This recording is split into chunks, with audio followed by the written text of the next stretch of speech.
বাংলাদেশ আওয়ামী লীগের দ্বিতীয় ঘর হচ্ছে ভারত। এটা আজকে না, ঐতিহাসিকভাবেই যখনই এদেশে আওয়ামী লীগ বিপদে পড়ছে, সংকটে পড়ছে, তখনই তারা ভারত গিয়েছে।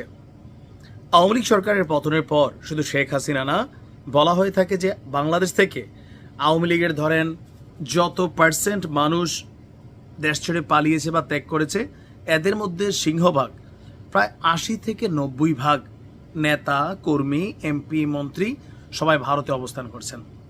তো ভারতের মধ্যে দ্বিতীয় স্বর্গরাজ্য হচ্ছে তাদের। ভারতের মধ্যে প্রথম স্বর্গরাজ্য দিল্লি, যেখানে শেখ হাসিনা অবস্থান করছেন, আর দ্বিতীয় নেতাকর্মী যারা থাকে না, যে বিভিন্ন লেভেলের বিভিন্ন পর্যায়ের নেতাকর্মীরা ছিল, ছাত্রলীগ, যুবলীগ, আওয়ামী লীগের লোকাল বা ওয়ার্ড কমিশনার, সামহাও এরকম বিভিন্ন পদে যারা ছিলেন, তাদের জন্য অবস্থান হচ্ছে স্বর্গরাজ্য হচ্ছে কলকাতা, পশ্চিমবঙ্গ।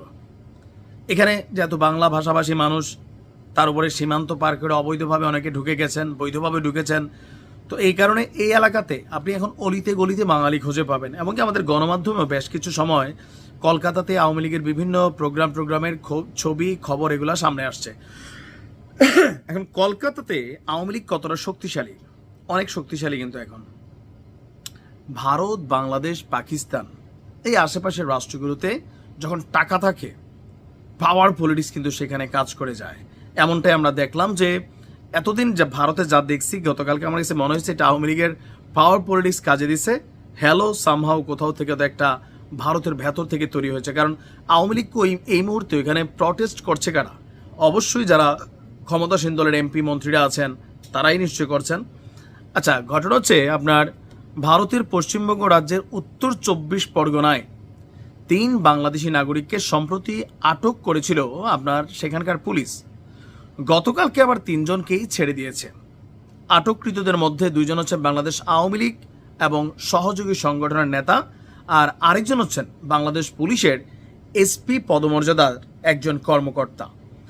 গত মঙ্গলবার বিকেলে রাজ্যটির ভাটপাড়া পৌরসভার ২৬ নং ওয়ার্ডের অন্তর্গত বাসুদেবপুর মোড় এলাকা, ওই এলাকার তিতাস মণ্ডল নামে এক ব্যক্তির বাড়িতে গত ৫ মাস ধরে অবস্থান করছিলেন ২ আওয়ামী লীগ নেতা এবং পুলিশের এই এসপি, সাবেক এসপি।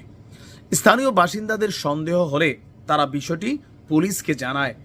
এরপর জগদ্দল থানার পুলিশ সেখানে গিয়ে ৩ জনকে আটক করে নিয়ে আসে।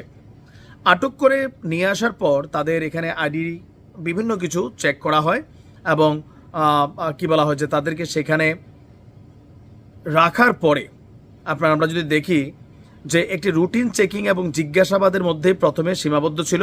পরে যখন তাদেরকে নিয়ে যায় তখন দেখা হয় যে আটককৃতদের প্রকৃত পরিচয় অনেকটা ভিন্ন এবং তার রাজনৈতিকভাবে গুরুত্বপূর্ণ। খায়রুল হাসান জুয়েল বাংলাদেশ আওয়ামী লীগের সহযোগী সংগঠন স্বেচ্ছাসেবক লীগের যুগ্ম সাধারণ সম্পাদক। সো পলিটিক্যালি এটা গুরুত্বপূর্ণ পদ ভারত মনে করছে বা জগদ্দল পুলিশ। অপরজন আওয়ামী লীগের একজন নেতা, যিনি পিরোজপুরের মঠবাড়িয়ার উপজেলা চেয়ারম্যান ছিলেন। তৃতীয় ব্যক্তি আরাফাত আবিদ, বাংলাদেশ পুলিশের এসপি পদমর্যাদার কর্মকর্তা।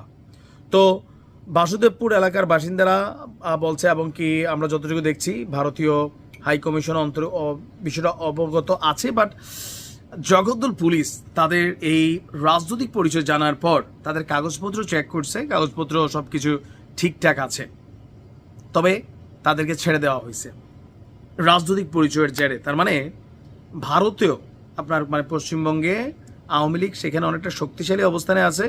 ইভেন তাদেরকে আটক করার পর বিভিন্ন জায়গাতে পুলিশের পক্ষ থেকে ফোন টোন দেওয়া হয়েছে যে এদের ব্যাপারে আসলে করণীয় কি, কারণ তারা রাজনৈতিকভাবে বাংলাদেশে আসলে বিপদে পড়বে এটা জানে। ওইখানেও হ্যালোর খেলা আছে, অথবা যিনি সরকারে আছেন, মমতা দিদির এমপিরা বা মন্ত্রীরা, তারা হয়তো এখানে সাপোর্ট দিচ্ছে। টাকা, ক্যাশ, অনেক টাকা কামাইছে আওয়ামী লীগের অনেক নেতারা। সবাই না, আওয়ামী লীগের যুগে অনেকে ভাত না খাইও মরছে, আওয়ামী লীগ করে জেল খাইটা মরছে, আবার অনেকে হিউজ টাকা কামাইছে। এগুলো সবার আগে দৌড় দিয়ে নাই হয়ে গেছে। যাই হোক, ভালো থাকুন। তবে যাবার আগে আবারও বলি, কলকাতা সহ ভারতের বিভিন্ন জায়গায় পুলিশের কিন্তু অনেক অ্যাকশন চলছে। ধরে ধরে রাতের আধারে অনেকের পাঠিয়ে দিচ্ছে। এর মধ্যে আওয়ামী লীগের অনেক নেতাকর্মীরা আছেন যাদেরকে ধরে পাঠিয়ে দিচ্ছে, যাদের ফোটা নাই আর কি। ভালো থাকুন।